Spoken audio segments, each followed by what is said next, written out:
ಆತ್ಮೀಯ ರೈತ ಬಾಂಧವರಿಗೆ ನಮಸ್ಕಾರಗಳು. ಇಂದು ನಾವು ಹಾವೇರಿ ಜಿಲ್ಲೆಯ ಹಾವೇರಿ ತಾಲೂಕಿನ ಸಂಗೂರು ಗ್ರಾಮದ ಯುವ ಪ್ರಗತಿಪರ ರೈತರಾಗಿರ್ತಕ್ಕಂಥ ಮಂಜುನಾಥ್ ಹೆಗ್ಗಣ್ಣ ಅವರ ಒಂದು ಚಿಲ್ಲಿ ಬೆಳೆಯಲ್ಲಿ ಇವತ್ತು ನಾವಿದ್ದೇವೆ. ಅವರು ಈಗ ಭಾಳ ಮಳೆಯ ಕೊರತೆ, ನೀರಿನ ಅಭಾವ, ಇಂಥ ಒಂದು ಡ್ರಾಟ್ ಕಂಡೀಷನ್ ಸಂಕಷ್ಟದ ಪರಿಸ್ಥಿತಿಯಲ್ಲೂ ಕೂಡ 10 ಎಕರೆ ಚಿಲ್ಲಿಯನ್ನು ಅವರು ಈ ವರ್ಷ ರೆಡಿ ಮಾಡಿದ್ದಾರೆ. ಚಿಲ್ಲಿ ಬೆಳೆಯನ್ನು ಹಾಕಿದ್ದಾರೆ.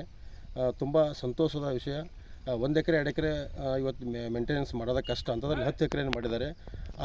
ನಮ್ಮ ಮಂಜುನಾಥ್ ರೈತರು ಅವರು ತಮ್ಮ ಚಿಲ್ಲಿ ಬೆಳೆಗೆ ಹನಿವಿಕಾ ಕಂಪನಿಯ ಶುದ್ಧ ಜೈವಿಕ ಉತ್ಪನ್ನವಾಗಿರ್ತಕ್ಕಂಥ ಮತ್ತು ಭಾರತದಲ್ಲಿ ಪ್ರಪ್ರಥಮ ಬಾರಿಗೆ ಬಿಡುಗಡೆಯಾಗಿರ್ತಕ್ಕಂಥ ಮಣ್ಣು ಹಾಗೂ ಬೆಳೆಯನ್ನು ಸಂರಕ್ಷಣೆ ಮಾಡಿ ಉತ್ತಮ ಗುಣಮಟ್ಟದ ಅಧಿಕ ಇಳುವರಿ ಕೊಡ್ತಕ್ಕಂಥ ಉತ್ತಮ ಉತ್ಪನ್ನ SLS ನ್ಯೂಟ್ರಿಕಿಟ್ ಅಂತೇಳಿ ಈ ಒಂದು ಉತ್ಪನ್ನದಲ್ಲಿ 12 ಅಂಶಗಳಿವೆ.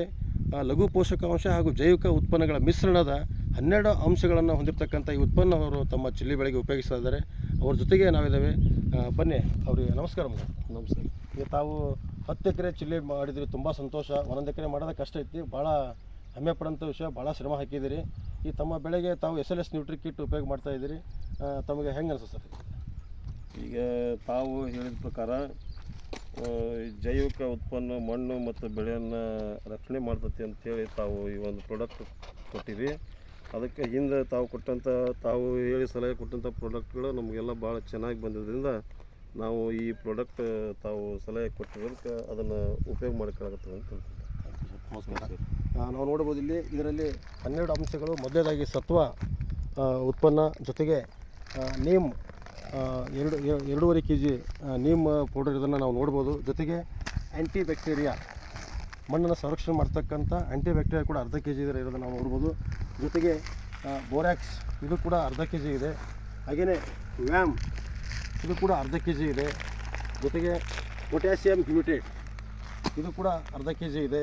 ಜೊತೆಗೆ ಪಾಲಿಕ್ ಆ್ಯಸಿಡ್ ಕೂಡ 1/2 kg ಇದೆ. ಹಾಗೆಯೇ ಜಿಂಕ್ 2 kg, ಜೊತೆಗೆ ಮ್ಯಾಂಗನೀಸ್ ಕೂಡ 1/2 kg ಅದನ್ನು ನಾವು ಇಲ್ಲಿ ಗಮನಿಸ್ಬೋದು. ಜೊತೆಗೆ ಮ್ಯಾಗ್ನೀಸಿಯಂ ಸಲ್ಫೇಟ್ 10 kg ನಾವಿಲ್ಲಿ ನೋಡ್ಬೋದು.